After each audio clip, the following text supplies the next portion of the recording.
you need from AI? And I don't mean in some sort of fluffy way. I don't mean like I just need AI to answer my questions for me or to help me write something. I mean, what do you really need from AI? So far, a lot of AI has been used in quite simplistic ways by people in comms, PR, and storytelling-based marketing, but the potential, of course, is enormous. There are developers across the world trying to create ideas to help, and I'm trying to talk to as many of them as I can to bring what's going on to you in simple terms, in simple language. Now, last week I was speaking to a set of developers focusing on transforming the spray and pray approach to pitching.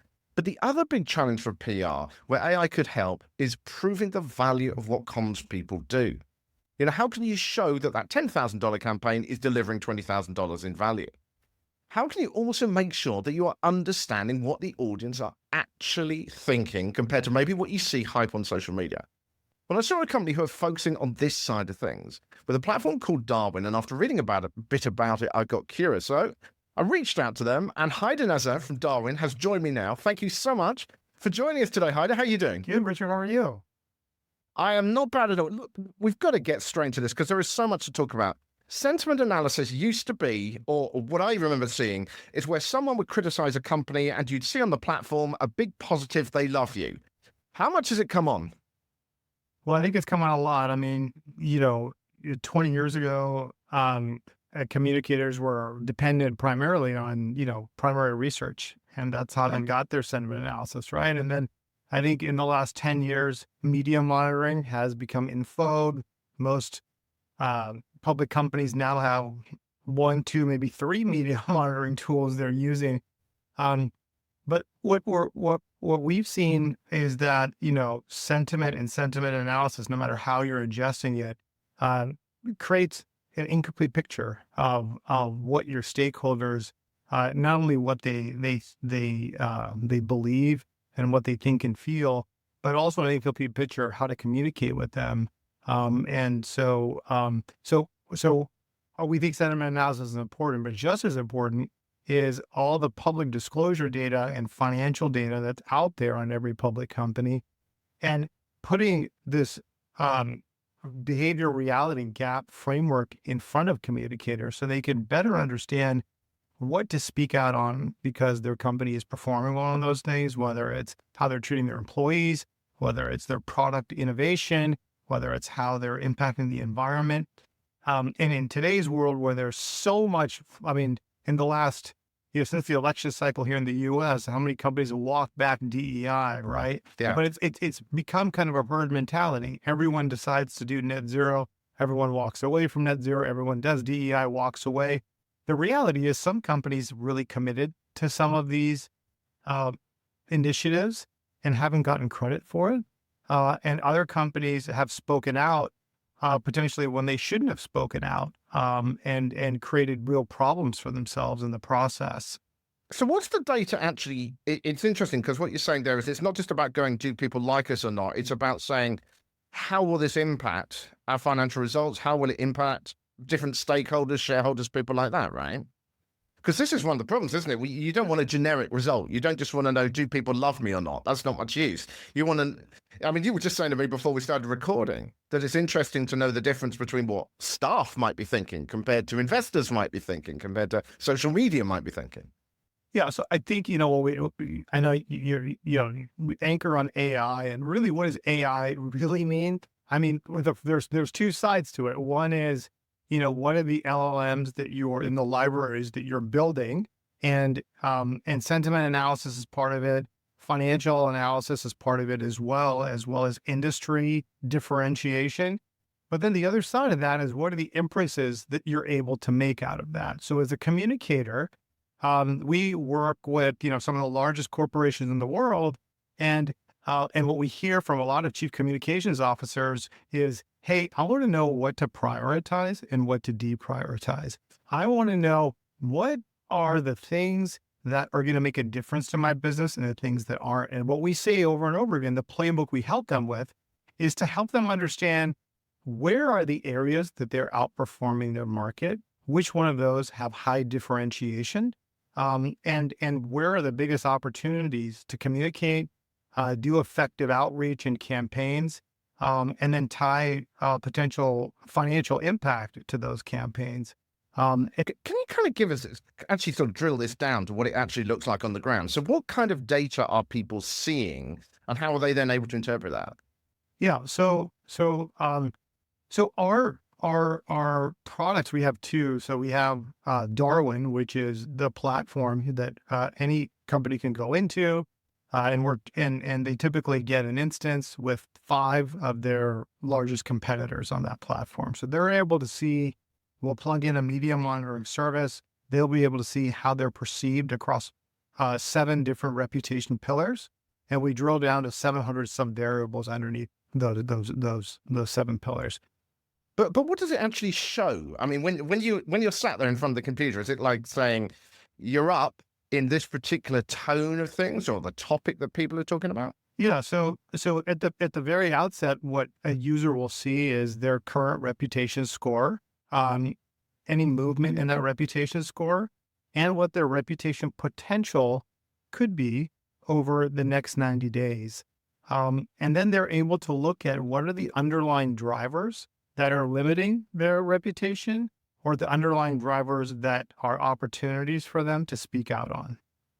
So if you took a hypothetical case of just a random business, what sort of things might people see in that respect? I mean, is it saying, well, I don't know. You're the expert. Yeah. Yeah.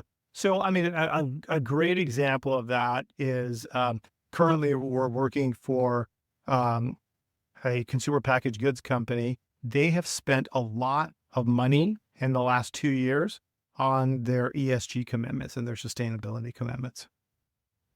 They're getting pressure at a board level to potentially walk back some of those commitments, but they want to understand first what the impact is to walking any of that back, but also what is the impact to continuing to communicate on things like affordability and access of products and goods, because they feel that that's very, very central to their brand and how they've built brand equity. But they're not really sure whether they should speak out about any of these social impact areas of their business for being accused for fear of being accused of being woke. And so what we're able to show them are the patterns of their competitors and where their competitors have spoken out on very similar topics, what the amplification and reach and positive sentiment around that is with consumers, with employees, and with sell-side equity analysts, so they can get a multi-stakeholder view of those patterns and what communication strategies they should use if they choose to use in areas that they're outperforming the market in. That's really, so basically it's kind of looking at what other people have tried, the impact of that, and then what kind of impact that could have on you. I mean, it was interesting you said about the 90-day kind of prediction. How is that working? Yeah. So our models so our chief science officer is also a professor of evolutionary biology at Dartmouth College.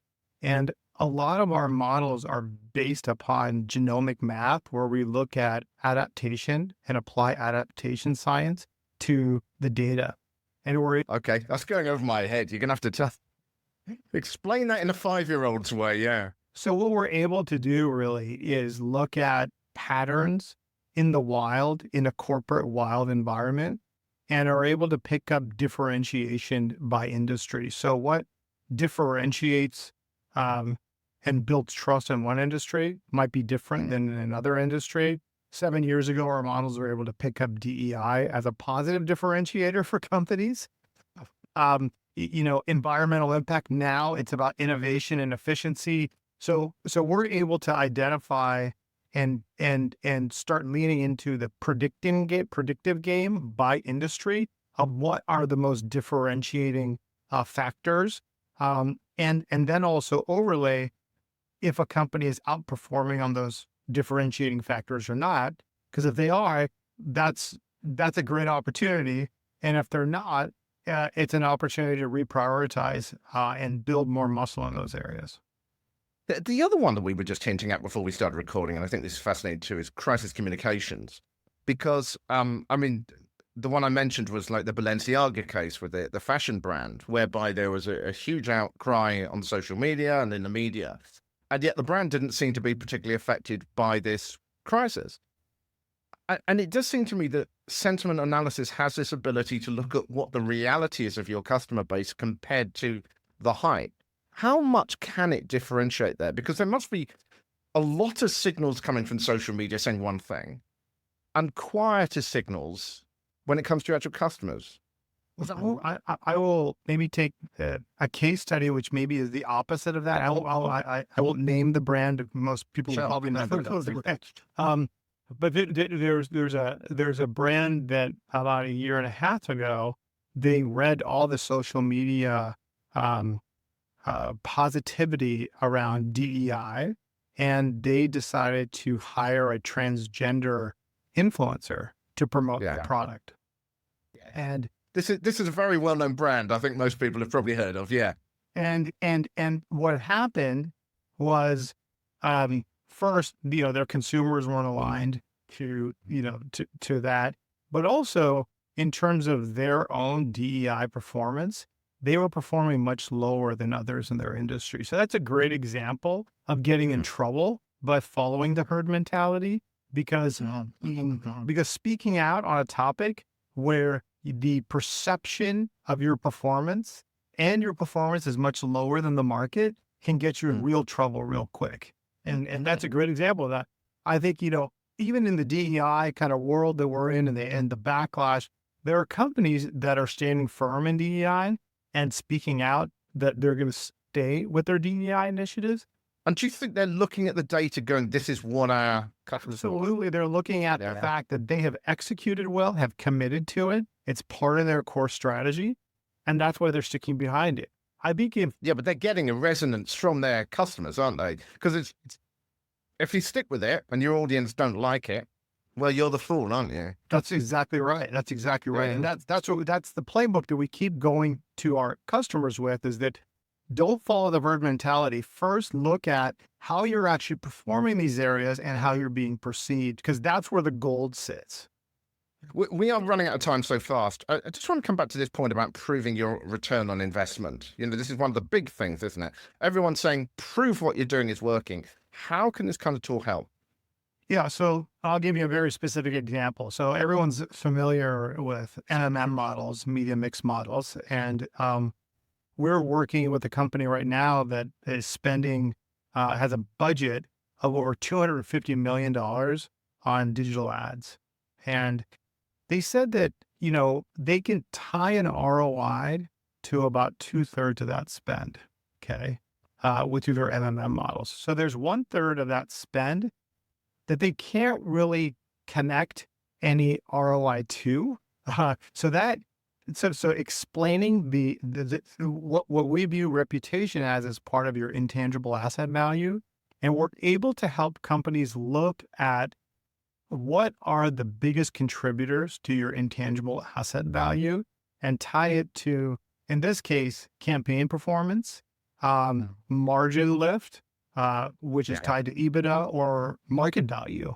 And it's really interesting, most companies and most, of your total shareholder return is not tied to your financial performance, but it's your goodwill and the overall brand equity of your business.